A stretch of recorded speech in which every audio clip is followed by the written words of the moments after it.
Deer viewers, welcome to KVN school. আমি কিশোরনাথ আপনাদের সাথে আছি। আজকে আমরা কথা বলবো ভার্বেলস নিয়ে।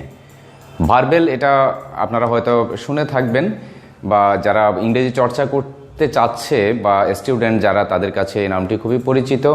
তো ভার্বেলের আসলে বিভিন্ন ফর্ম রয়েছে, ইনফিনিটিভ, জেরান্ড, পার্টিসিপেল, বিভিন্ন ফর্ম রয়েছে। সেই ফর্মগুলো আসলে পরিচিত, কিন্তু ভার্বেল হয়তো একটু কম পরিচিত মনে হতে পারে।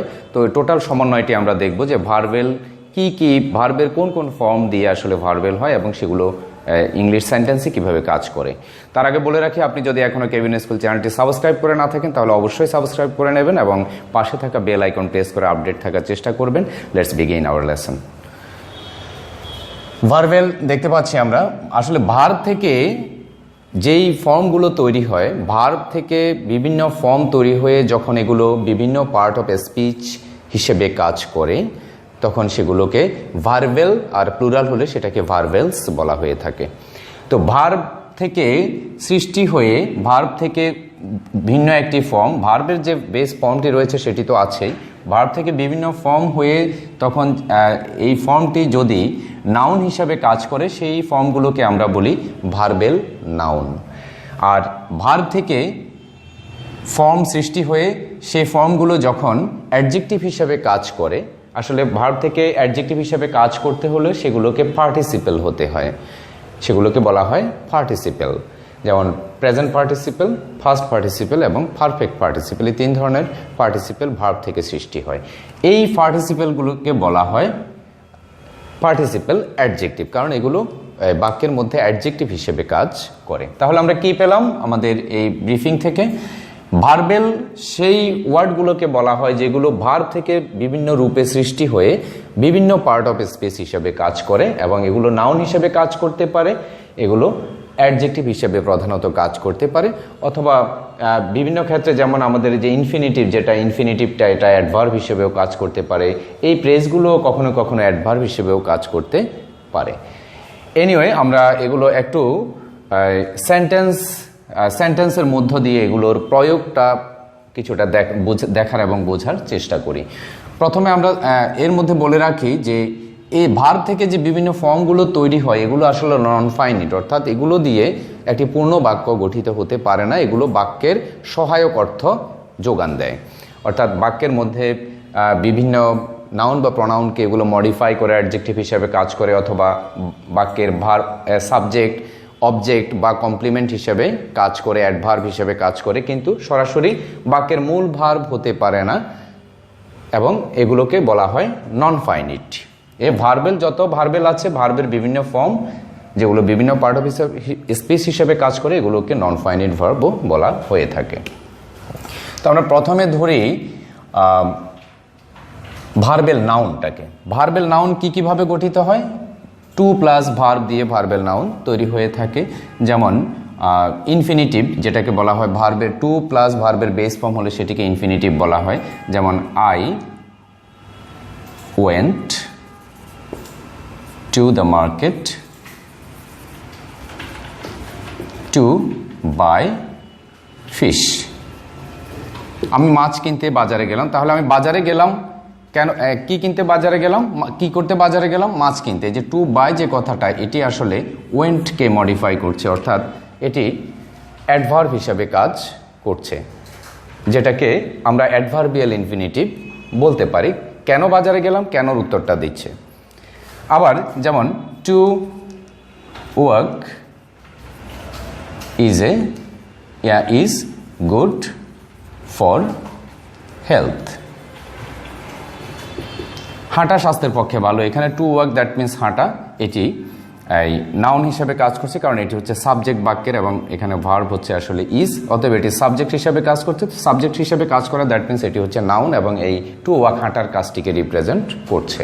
তাহলে এখানে এটি নাউন হিসাবে কাজ করছে এবং সাবজেক্ট হিসাবে কাজ করছে। অথবা বলা যেতে পারে যে I like to walk in the morning, আমি সকালে হাঁটতে পছন্দ করি। সেক্ষেত্রে আবার টু ওয়াক এটি অবজেক্ট হিসেবে কাজ করছে, অবজেক্ট হিসেবে কাজ করলেও সেটি নাউন হিসেবে কাজ করছে। তো আমরা এই দুটো বাক্যে উদাহরণ থেকে বুঝতে পারছি যে টু প্লাস ভার্ব দিয়ে ইনফিনিটিভ হয় এবং সেটি ভার্বেল নাউন হতে পারে। আবার এটি অ্যাডভার্ব হিসেবেও কাজ করতে পারে, আবার এটি অবজেক্ট হিসেবেও কাজ করতে পারে। যাই হোক, আমরা যদি একটু ব্রিফলি বলি তাহলে টু প্লাস ভার্ব দিয়ে যে ভার্বেল হয়, টু এরপরে ভার্বের বেস ফর্ম যদি বসায় তাহলে সেটি ভার্বেলের একটি ফর্ম হয়, যেটিকে বলা হয় ইনফিনিটিভ, এবং এটি সাবজেক্ট হিসাবে, অবজেক্ট হিসাবে, অ্যাডজেক্টিভ হিসাবে, অ্যাডভার্ব হিসাবে কাজ করতে পারে। কিভাবে অ্যাডভার্ব হিসাবে কাজ করতে পারে? যেমন this is the time, this is the best time to start. তো এখানে যে টু স্টার্ট যে কথাটা, এটা টাইমকে মডিফাই করছে, অতএব এটি অ্যাডজেক্টিভ হিসেবেও কাজ করতে পারে। এখানে আমরা দেখেছি এটা অ্যাডভার্ব হিসেবে কাজ করতে পারে, এখানে আমরা দেখেছি এটা সাবজেক্ট হিসেবে কাজ করতে পারে, বা অল্টারনেটিভলি আমরা বলেছি যে I like to walk in the morning, সেখানে আই লাইক আমি পছন্দ করি, কি পছন্দ করি? টু ওয়াক, হাঁটার কাজটা পছন্দ করি, সেখানে এটা অবজেক্ট হিসেবে কাজ করছে। এরপর দেখি ভার্ব প্লাস আইএনজি, যেটা জেরান্ড হিসাবে কাজ করে। জেরান্ড হিসাবে কিভাবে কাজ করে? যেমন এই বাক্যটিকে আমরা এই ভার্ব প্লাস আইএনজি দিয়ে যদি রিপ্লেস করি, যেমন walking, WALKING, walking, walking is good for health, হাঁটা ভালো ব্যায়াম। আসলে ভার্বের আইএনজি দিয়ে সাবজেক্ট হিসেবে, ভার্বের আইএনজি যুক্ত হয়ে সেটা যদি নাউন হিসেবে কাজ করে তাহলে সেটিকে জেরান্ড বলা হয়। আর টু প্লাস ইনফিনিটিভ অর্থাৎ টু প্লাস ভার্বের বেস ফর্ম দিয়ে যদি নাউন হিসেবে কাজ করে সেটাকে নমিনাল ইনফিনিটিভ বলা হয়, অর্থাৎ নাউন হিসেবে সেটা কাজ করে সেই ইনফিনিটিভ ফর্মটা। যাই হোক, তো এখানে টু ওয়াককে আমরা ওয়াকিং দিয়ে রিপ্লেস করতে পারি, আবার অনুরূপভাবে অবজেক্টকে আমরা অবজেক্ট হিসেবে ওয়াকিংটাকে পেতে পারি, যেমন I like walking in the morning. তো এখানে এই যে ওয়াকিং, এটাকে আবার আমরা টু ওয়াক এভাবেও বলতে পারি, অর্থাৎ ইনফিনিটিভ দিয়েও করতে পারি। ইনফিনিটিভও এই লাইক ভার্বের অবজেক্ট হতে পারে, এবং ওয়াকিং অর্থাৎ ওয়াক প্লাস ভার্বের আইএনজি যেটা জেরান্ড হিসেবে কাজ করছে সেটিও লাইক ভার্বের অবজেক্ট হতে পারে। উভয় ক্ষেত্রেই উভয় ফর্মটি ওয়াকিং এবং টু ওয়াক দুটো এখানে অবজেক্ট এবং নাউন হিসেবে কাজ করছে, এবং আমরা এর পূর্বে দেখেছি সাবজেক্ট হিসেবেও এই দুটো ভার্বের এই দুটো ফর্ম অর্থাৎ জেরান্ড এবং ইনফিনিটিভ কাজ করতে পারে। ভিউয়ার্স, এবার আমরা ডান পাশে চলে যাই, অর্থাৎ পার্টিসিপাল অ্যাডজেক্টিভের বিষয়ে। ভার্ব প্লাস আইএনজি দিয়ে প্রেজেন্ট পার্টিসিপাল গঠিত হয়ে থাকে, যেমন I see a bird flying, আমি একটি পাখিকে উঠতে দেখলাম, অথবা ফ্লাইং ইন দ্য স্কাই, অথবা এই কথাটাকে যেমন ফ্লাইংটাকে আমরা এখানেও লিখতে পারি I see a flying bird, এদিকটা তখন বাদ দিয়ে I see a flying bird, আমি একটি উড়ন্ত পাখি দেখছি, অথবা I see a bird flying in the sky, আকাশে একটি পাখিকে উঠতে দেখলাম। উভয় ক্ষেত্রে আসলে ভার্বের আইএনজি ফর্মটি এটি কাজটি চলমান বোঝাচ্ছে যে আমি যে অবস্থায় পাখিটিকে দেখছি সেটা উঠছে, অর্থাৎ উড়ার কাজটি চলমান আছে। এবং উভয় ক্ষেত্রে এই যে ফ্লাইং পরে যদি আমি পোস্ট মডিফায়ার হিসাবে বসালেও এটি বার্ডকে মডিফাই করছে, আবার প্রি মডিফায়ার হিসাবে বসালেও এটি অ্যাডজেক্টিভ হিসাবে বার্ডকে মডিফাই করছে। তো আসলে ভার্বের আইএনজি ফর্ম যখন অ্যাডজেক্টিভ হিসাবে কাজ করে তখন সেটিকে প্রেজেন্ট পার্টিসিপল বলা হয়ে থাকে। অথবা এভাবেও বলা যেতে পারে যে ফিনিশিং দ্য ওয়ার্ক, কাজটি শেষ করে I rested for some time, কাজটি শেষ করে আমি কিছুক্ষণের জন্য বিশ্রাম নিলাম। এখানে যে ফিনিশিং দ্য ওয়ার্ক এটি হচ্ছে আসলে প্রেজেন্ট পার্টিসিপল ফ্রেজ, এবং মেইনলি পার্টিসিপল ওয়ার্ড হচ্ছে ফিনিশিং, এবং এটি আসলে তথ্য দিচ্ছে আইকে যে আমি রেস্টেড ফর সাম টাইম, যে বিশ্রাম নিয়েছিলাম এর আগে কি অবস্থা ছিল আমার, অর্থাৎ কী করে আমি গিয়েছি রেস্ট করেছিলাম। এখানে ফিনিশিং দ্য ওয়ার্ক, কাজটি শেষ করে, এই যে কথাটা, এই কথাটা আসলে আইকে ডেসক্রাইব করছে যে আই এর আগে কি করেছিল। তো এখানেও আসলে ফিনিশিং দ্য ওয়ার্ক বা ফিনিশিং ওয়ার্ডটি প্রেজেন্ট পার্টিসিপল হিসেবে কাজ করছে। প্রেজেন্ট পার্টিসিপল দ্যাট মিনস ভার্বের আইএনজি এবং কাজটি চলমান বোঝায়, যে সময় এটাকে মডিফাই করে যে কোনো নাউন বা প্রনাউনকে, সে সময়ে ভার্বের কাজটি চলমান বোঝায়, জন্য প্রেজেন্ট। আর পার্টিসিপল হচ্ছে এটি তথ্য যোগ করে কোনো নাউন বা প্রনাউন সম্পর্কে, সেই জন্য এটাকে পার্টিসিপল দ্যাট মিনস অ্যাডজেক্টিভ বলা হয়। এরপরে আসি আমরা ভার্ব 3, যেটা ফার্স্ট পার্টিসিপল হিসেবে কাজ করে। ফার্স্ট পার্টিসিপল যে ভার্বের ফর্মটি, এটি আসলে যে কোনো পারফেক্ট টেন্সে ব্যবহৃত হয়ে থাকে, যেমন I have done my work, এখানে ডানটা হচ্ছে ফার্স্ট পার্টিসিপল।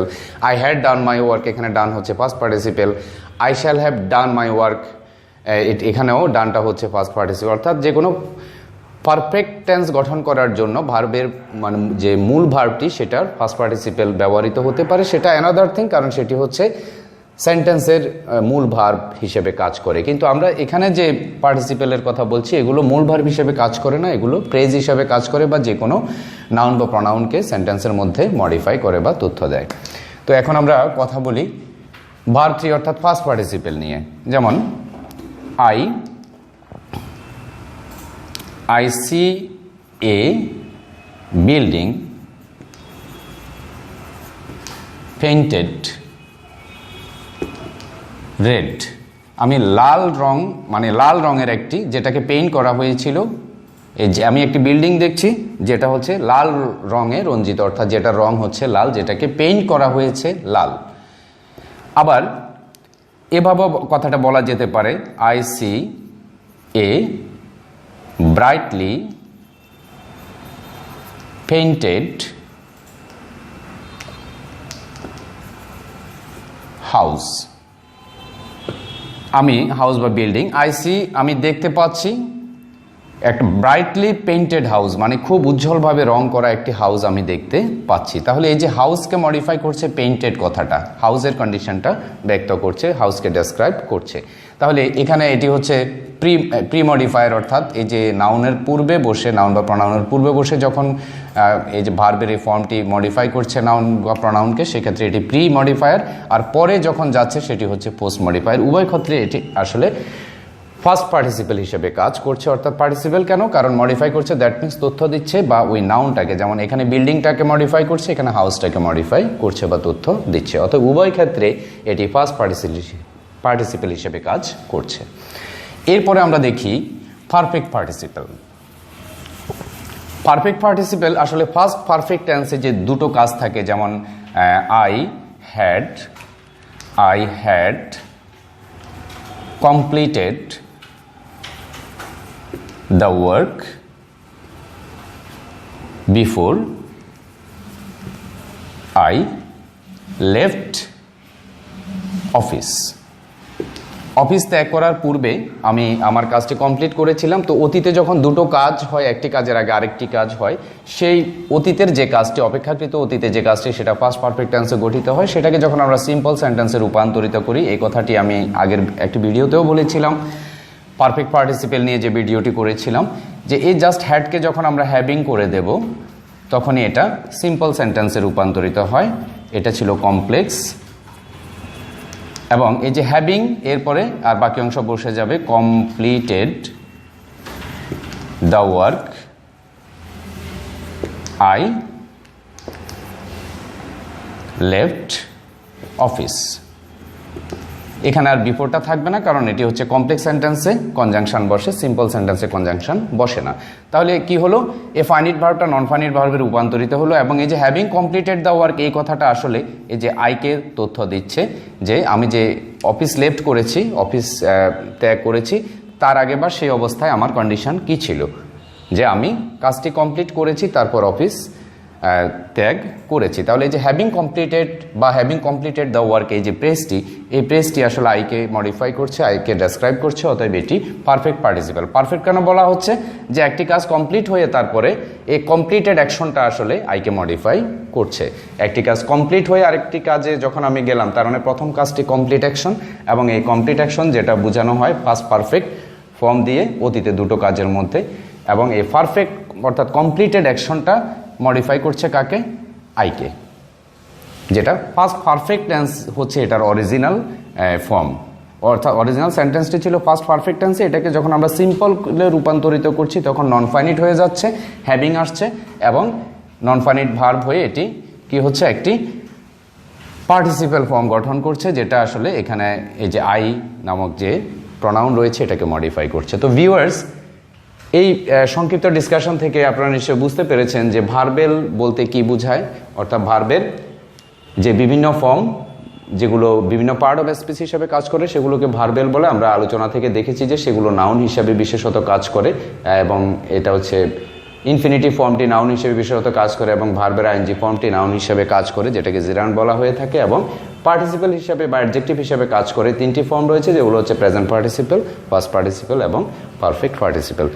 তো ভিউয়ার্স, আজকের ভার্বেল বিষয়ক আলোচনা এই পর্যন্ত। Thanks for watching. ভিডিওটি যদি ভালো লেগে থাকে তাহলে অবশ্যই লাইক, কমেন্টস, শেয়ার করবেন এবং সাপোর্ট করবেন। নেক্সট ভিডিওতে আবার দেখা হওয়ার আশা রাখছি। ধন্যবাদ।